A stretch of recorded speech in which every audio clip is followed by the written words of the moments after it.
Tere, head vaatajad! Eetris on nädala uudised.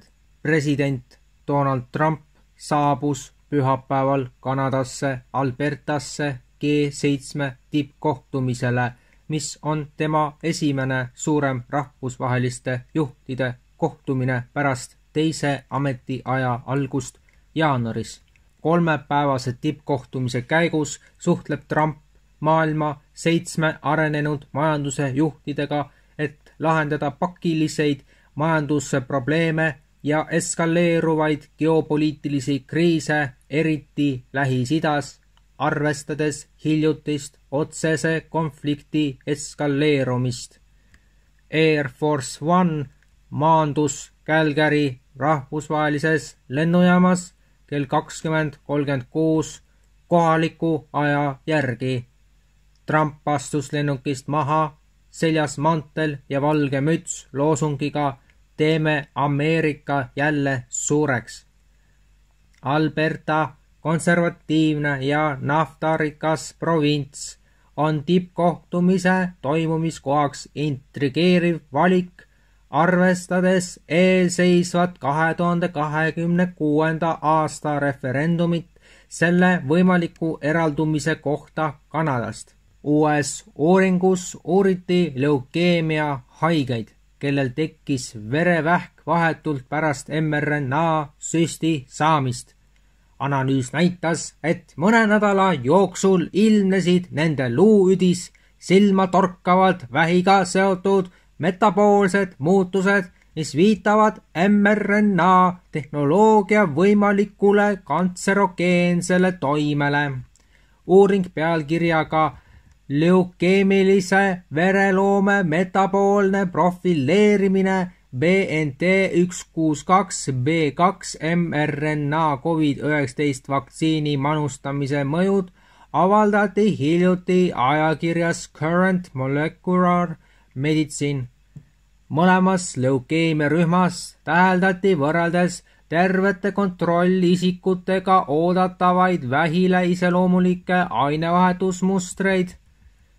Glükolüüs, suurenenud suhkru lagunemine, tuntud kui Warburgi efekt kasvajates, pentoosfosfaadirada, suurenenud nukleotiidide süntees ja antioksüdantide tasakaal, muutunud trüptofaani metabolism, immunosupressiivse kasvajakeskkonna soodustamine, heemiainevahetuse häired, punaste vereliblede moodustumise häire, suurenenud oksüdatiivne stress.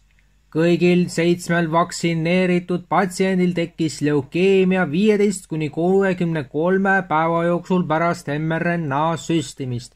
See tihe ajaline korrelatsioon koos diferentseeritud molekulaarsete leidudega viitab sellele, et mRNA süstimine võib käivitada luuüdi põhjaliku ümberprogrammeerimise, millel võivad olla kantserogeensed tagajärjed.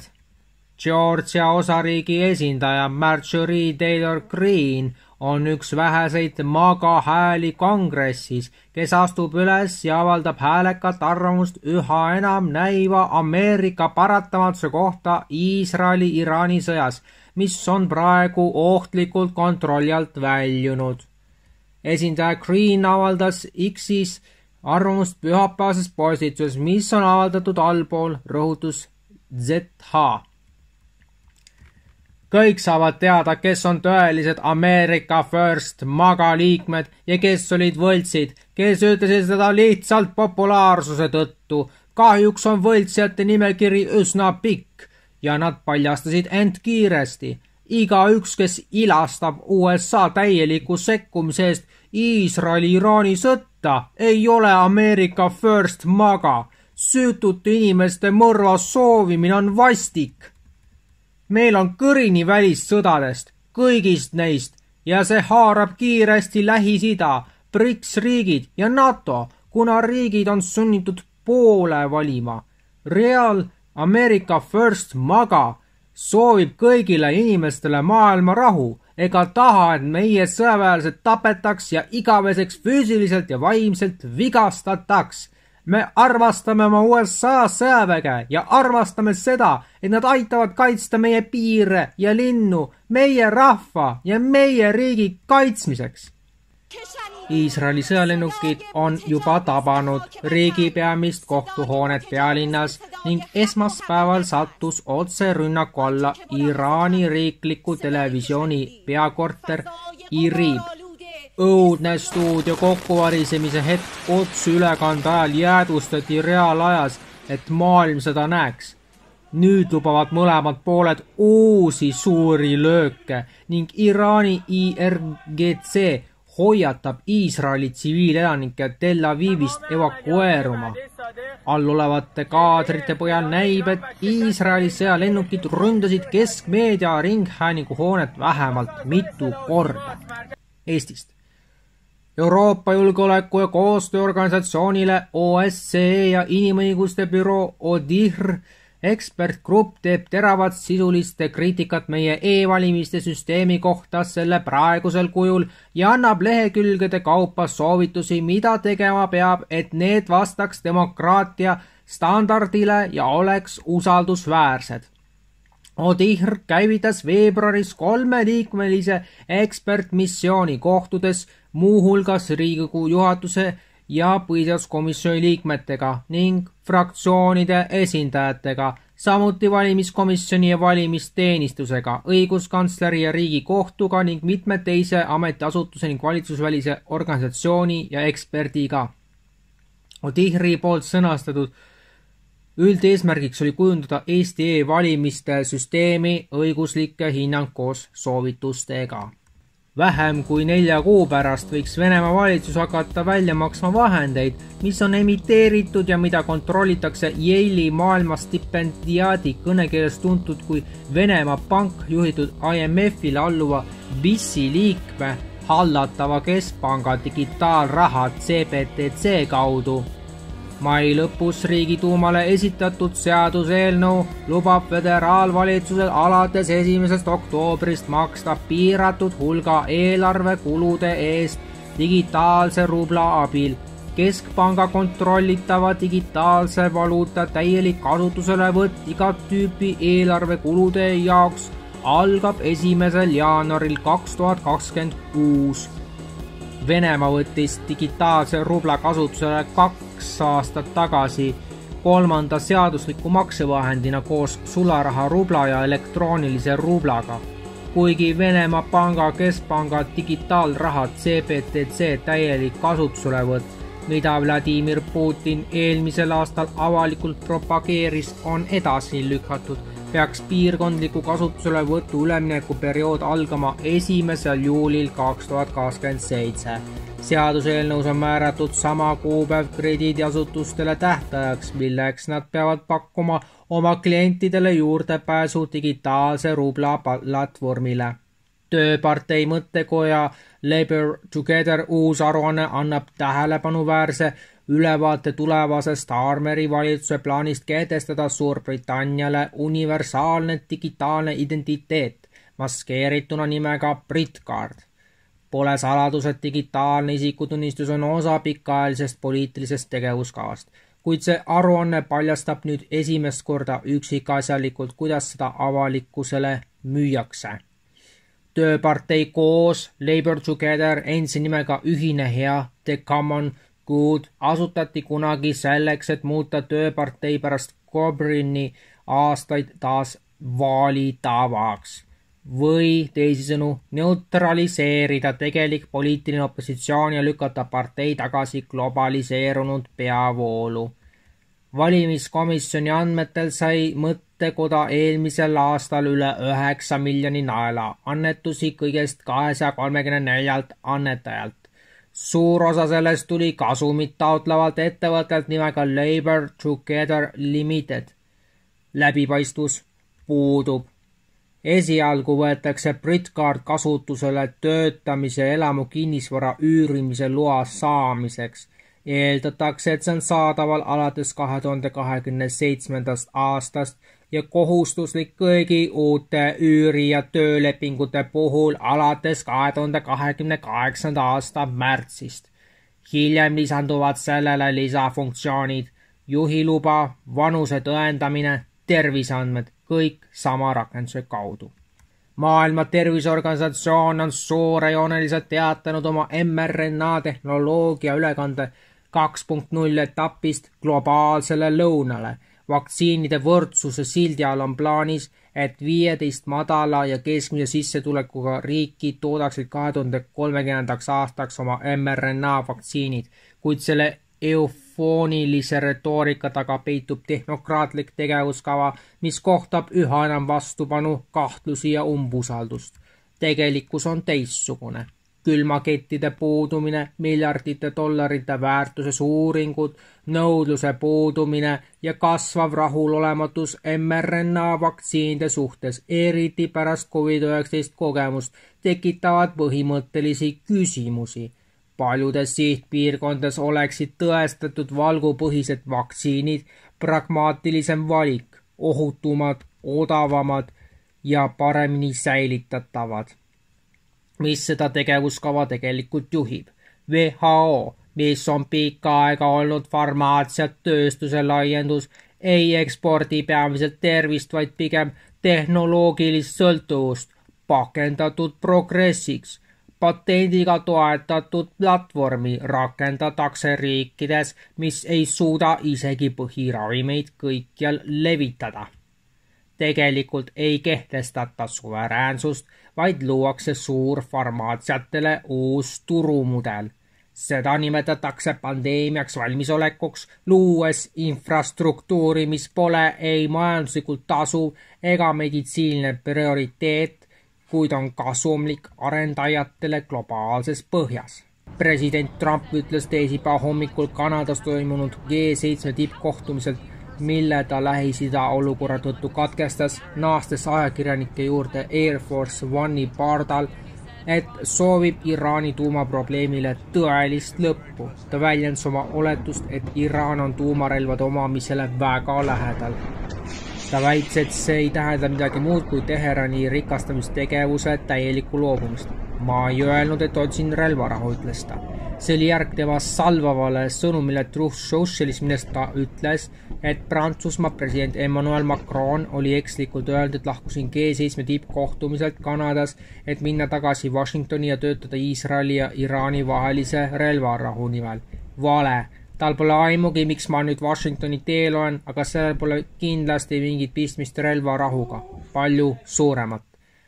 Kogu vestluse tegi veelgi huvitavaks see, et see kõik oli osaliselt vastuseks küsimusele riikliku luuredirektori Tulsi Gabardi märtsikuise tunnistuse kohta, mille kohaselt Iraan ei ehita tuumarelva. Siin on vestluse sisu. CNN. Te olete alati öelnud, et ei usu, et Iraanil peaks olema tuumarelva. Tulsi Gabbard tunnistas märtsis, et Iraan ei ehita tuumarelva. Trump. Mind ei huvita, mida ta ütles. Nad olid tuumarelva saamisele väga lähedal. Kolmapäeval ajakirjanikega vesteldes ütles president Donald Trump, et tema arvates on Iraan vaid nädalate kaugusel piisava uraani rikastamisest tuumarelva valmistamiseks. Ma olen juba 20 aastat, võib-olla kauemgi öelnud, et Iraanil ei saa olla tuumarelva, ütles Trump ja lisas. Ma arvan, et nad olid selle omamisest vaid mõne nädala kaugusel. ÜRO tuumajärelevalveorganisatsiooni andmetel oli Iraanil 17. mai seisuga üle 900 naela 60% rikastatud uraani. Kuigi pommi jaoks on vaja 90% puhtusega uraani, teatas agentuur, et Iraan suudaks soovi korral ühe pommi jaoks piisavalt uraani rikastada 2,5 päevaga. Presidendi meeskond pidas enne Iisraeli rünnakuid Iraaniga läbirääkimisi esialgse tuumaleppe üle. 2018. aastal taganes Trump president Barack Obama vahendatud lepingust, viidates piirangute puudumisele Iraani raketiprogrammile ja režiimi rahastamisele terrorirühmitustele. JP Morgani prognoos Brenti toornafta kolmekohalise Hinna kohta võib peagi teoks saada, kuna konflikti oht Hormuzi väinas ja selle ümbruses suureneb. See veetee, mis läbib umbes 20% ülemaailmsest naftakaubandusest, on endiselt üks maailma kriitilisemaid meretranspordi ummistuspunkte.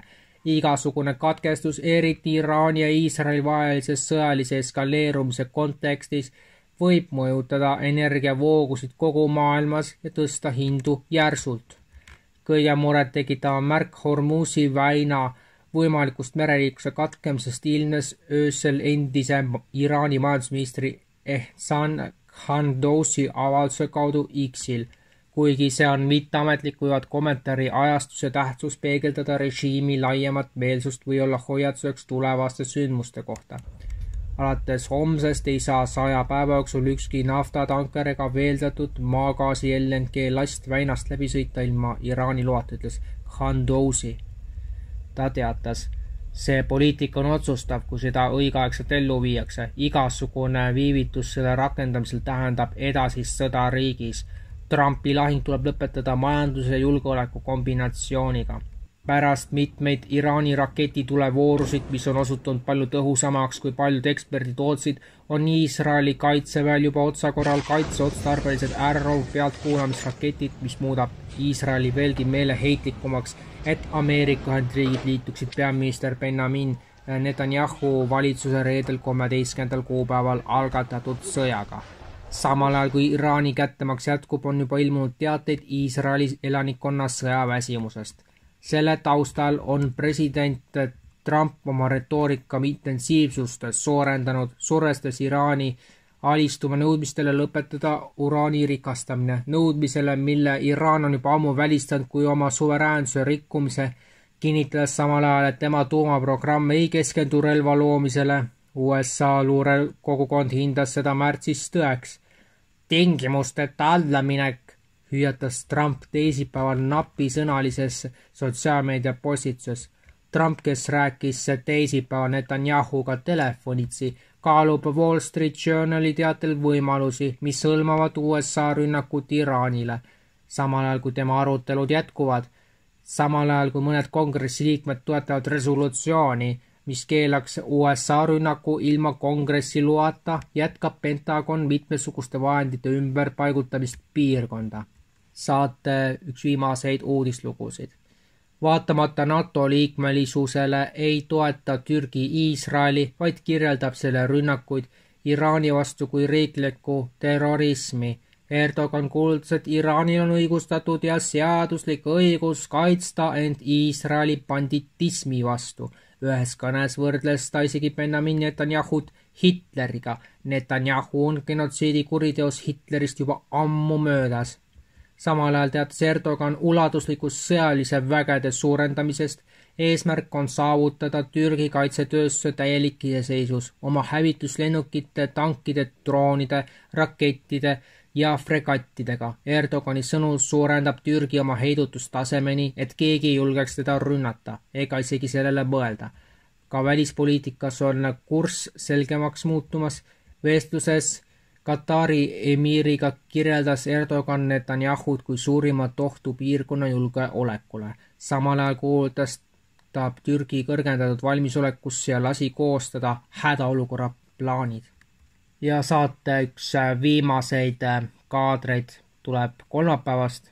Teatavasti koolides lõpetati sel nädalal tegevused ja selle muusikaga, mida te kohe kuulete, on paslik eneselt küsida, kas saabumas on aegade lõpp või siis tuleb mingisugune uuem periood, mis meid võib valgustada.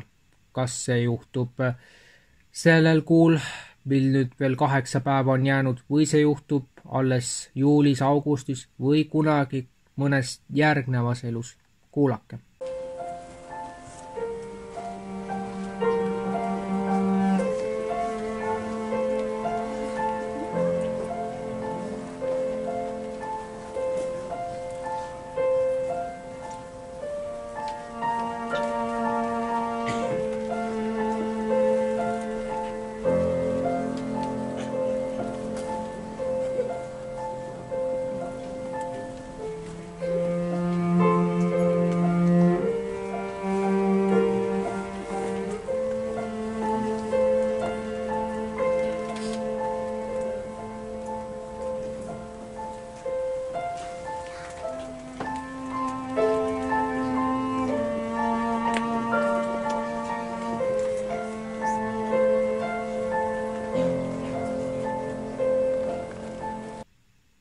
Eesti Eest portaal saab olla tsensuurivaba ja täiesti sõltumatu ainult kui toetate meid pisikese toetusega. Toeta eestieest.com-i Mihkel Johannes Vaimla EE407770008496547 märksõna ülekanne.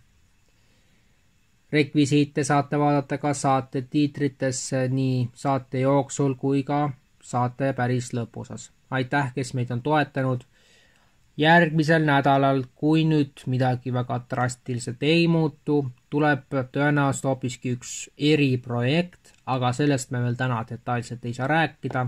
Küll aga võib eeldada, et see on nagu stardipauk selleks, et juulis hakkame teatavaid asju välja tooma, millest ühiskond senini ei taha nagu midagi kuulda ja võib-olla ei hooligi sellest. Aga eks te siis jupi haaval kuulete sellest niikuinii.